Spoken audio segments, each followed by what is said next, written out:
Hello everyone, welcome back.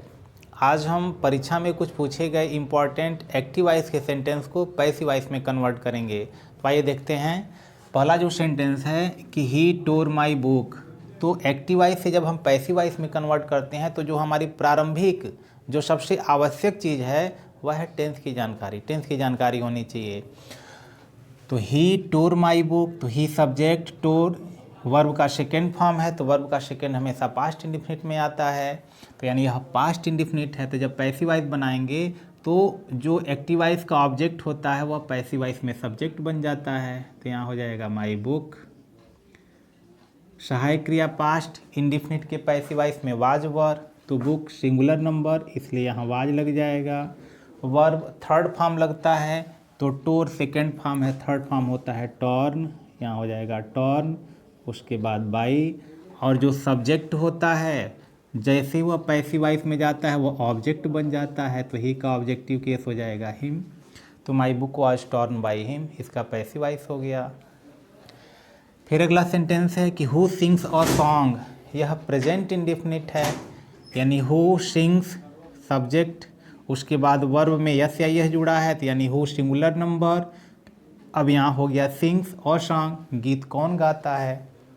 इसका passive voice जब बनेगा तो हु को जब कन्वर्ट करते हैं तो हो जाता है बाई हुम, क्योंकि हु सब्जेक्ट है, यही क्वेश्चन वर्ड है। तो इसी हु को जब सब्जेक्ट को हम ऑब्जेक्ट में बदलेंगे तो हु का जो ऑब्जेक्टिव केस होता है वह हुम होता है।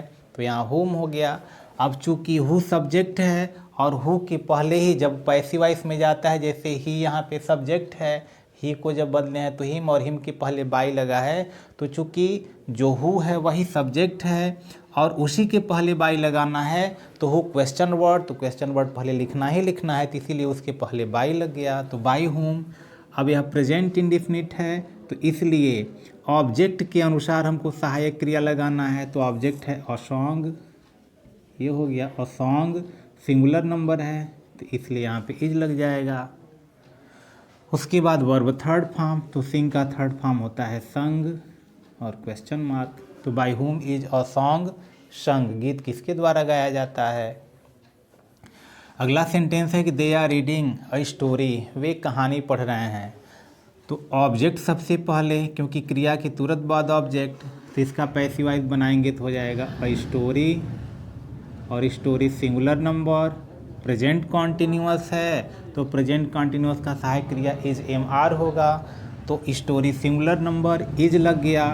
और जैसे ही प्रेजेंट कॉन्टिन्यूअस के एक्टिव वॉइस को पैसिव वॉइस में बदलते हैं तो सहायक क्रिया के तुरंत बाद बीइंग का प्रयोग करते हैं, तो यहाँ बीइंग लग जाएगा। बीइंग वर्ब थर्ड फॉर्म हो जाता है, तो रीड का थर्ड फॉर्म रीड ही होता है। उसके बाद बाई, और सब्जेक्ट है दे, तो दे को जब ऑब्जेक्टिव केस में बदलते हैं तो ये हो जाता है देम। तो a story is being read by them, कि उनके द्वारा एक कहानी पढ़ी जा रही है। अब दिया हुम डू यू लव, तुम किसे प्रेम करते हो। तो हुम क्वेश्चन वर्ड हो गया, डू यू यहाँ सब्जेक्ट दिया है, यू लव यानी तुम किसे प्रेम करते हो। तो अब हमको सबसे पहले जो क्वेश्चन वर्ड हुम है वह अगर हुम लिख देते हैं तो यह क्वेश्चन वर्ड भी है और ऑब्जेक्टिव केस भी है। तो जैसे ऑब्जेक्ट को हम सब्जेक्ट में बदलते हैं तो यह हो जाता है हु, यहाँ ध्यान देना है।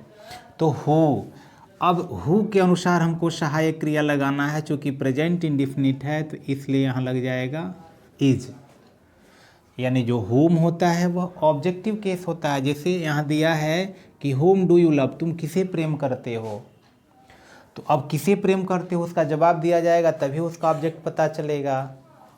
तो अब यही जो ऑब्जेक्टिव केस है यह क्वेश्चन वर्ड का भी कार्य कर रहा है और यह हमारा सब्जेक्ट का भी कार्य करेगा, इसलिए इसको अब यहाँ हु का दर्जा दे दिया जाएगा, यानी ऑब्जेक्टिव केस से सब्जेक्टिव केस। तो यहाँ हो गया who is verb third form, तो यहाँ हो गया लव्ड। अब यहाँ जो सब्जेक्ट है यू, यह जैसे ही पैसिव वॉइस में जाएगा ऑब्जेक्ट बन जाएगा, तो यू का ऑब्जेक्ट यू ही होता है और उसके पहले यहाँ पे हमको बाई लगा देना है। तो who is loved by you, तुम्हारे द्वारा कौन प्रेम किया जाता है या किसे प्रेम किया जाता है। अगला है कि लर्न योर लेसन।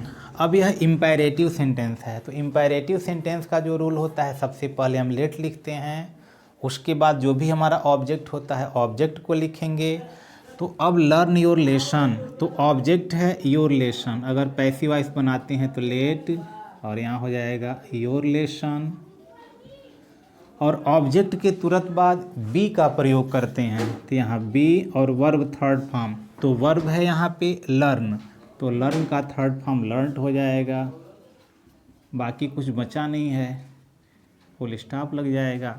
तो let your lesson B learned, यानी लर्न योर लेसन, तो let your lesson B learned, यह पैसिव वॉइस इसका हो गया।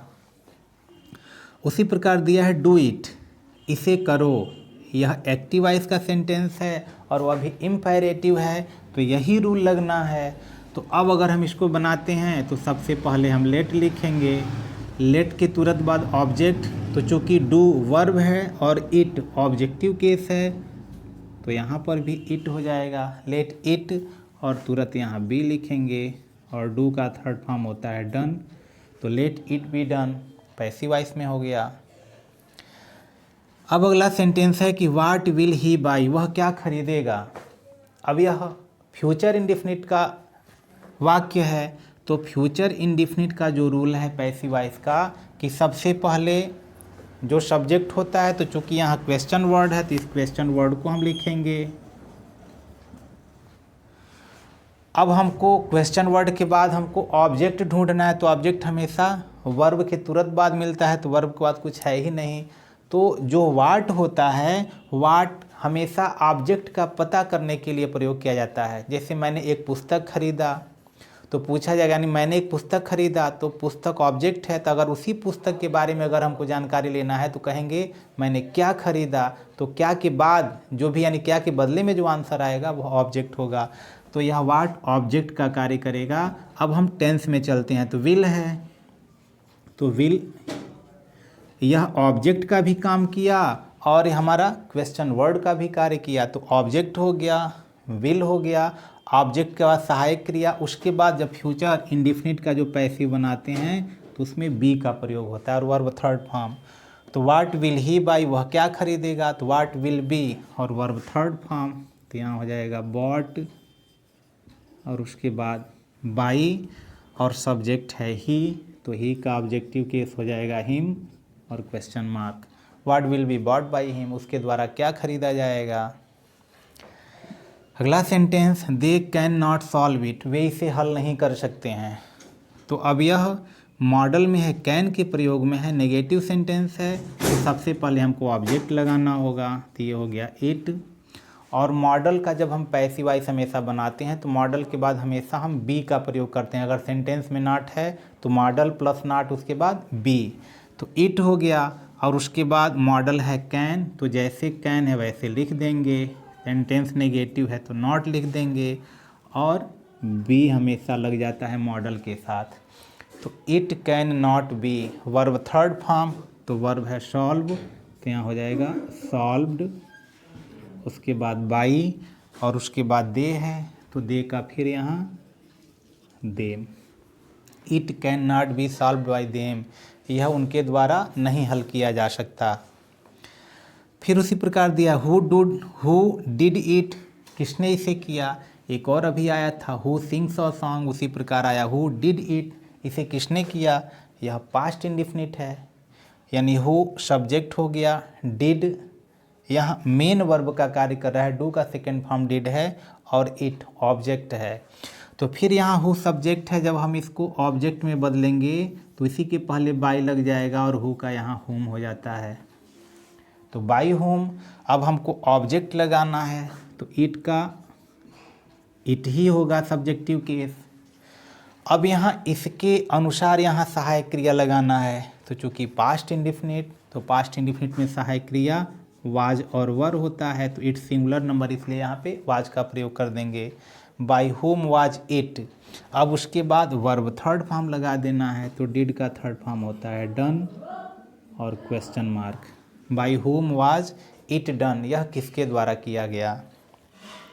लास्ट सेंटेंस देखते हैं, दिया है कि I do not know him, मैं उसे नहीं जानता हूँ। अब यहाँ ध्यान देना है, अब इसका पैसिव बनाना है, I do not know him, मैं उसे नहीं जानता हूँ, तो यहाँ लग गया ही, क्योंकि वर्ब के तुरंत बाद ऑब्जेक्ट आया हुआ है, तो ऑब्जेक्ट जैसे ही पैसिव में जाएगा वह सब्जेक्ट का रूप ले लेगा, तो ही हो गया। अब यह प्रेजेंट इंडिफिनिट है, तो प्रेजेंट इंडिफिनिट में जब हम पैसिव वॉइस बनाते हैं तो उसका सहायक क्रिया इज एम आर होता है, तो यानी ही सिंगुलर नंबर है तो यहाँ इज हो गया। उसके बाद सेंटेंस नेगेटिव है तो यहाँ नॉट लगा देंगे। वर्ब थर्ड फॉर्म, तो नो का थर्ड फॉर्म होता है नोन, KNOWN। अगर हम यहाँ बाई लगाते हैं तो यह गलत होगा, ध्यान देना है। और आई का यहाँ मी होता है, फुल स्टॉप। तो लेकिन यहाँ बाई नहीं लगना है, बाकी सब में देखिए बाई लगा है, यहाँ बाई नहीं लगेगा। अब यहाँ कहेंगे क्यों नहीं लगेगा, तो इसके लिए आपको याद करना होगा कि जो नो होता है KNOW, उसी तरह है ओब्लाइज्ड, OBLIGED, उसी तरह एडिक्टेड, इन सब वर्ब के साथ हमेशा टू का प्रयोग होता है, यानी बाई के स्थान पर टू का प्रयोग होता है। इसके लिए हमने पैसिव वॉइस पर वीडियो बनाया हुआ है कि कहाँ बाई लगेगा, कहाँ एट लगेगा, कहाँ विद लगेगा। इसके लिए सेपरेट वीडियो है, आप उसको ज़रूर देख लेंगे। इस वीडियो के डिस्क्रिप्शन में ज़रूर उसका लिंक दे दिया जाएगा, आप देख लेंगे। तो हो गया है ही इज़ नॉट नोन। अब इस बाई को हटाएंगे तो यहाँ पे यहाँ हो जाएगा टू। अब यहाँ हो गया he is not known to me, इसका पैसिव वॉइस हो गया। तो इस प्रकार से इस इम्पॉर्टेंट जो भी परीक्षा में पूछे गए कुछ एक्टिव वॉइस के सेंटेंस हैं उनका पैसिव वॉइस इस प्रकार से कन्वर्ट किया गया। तो आशा करते हैं वीडियो समझ में आया होगा, कमेंट करके बताइए। फिर मिलते हैं किसी अन्य वीडियो में, तब तक के लिए गुड बाय।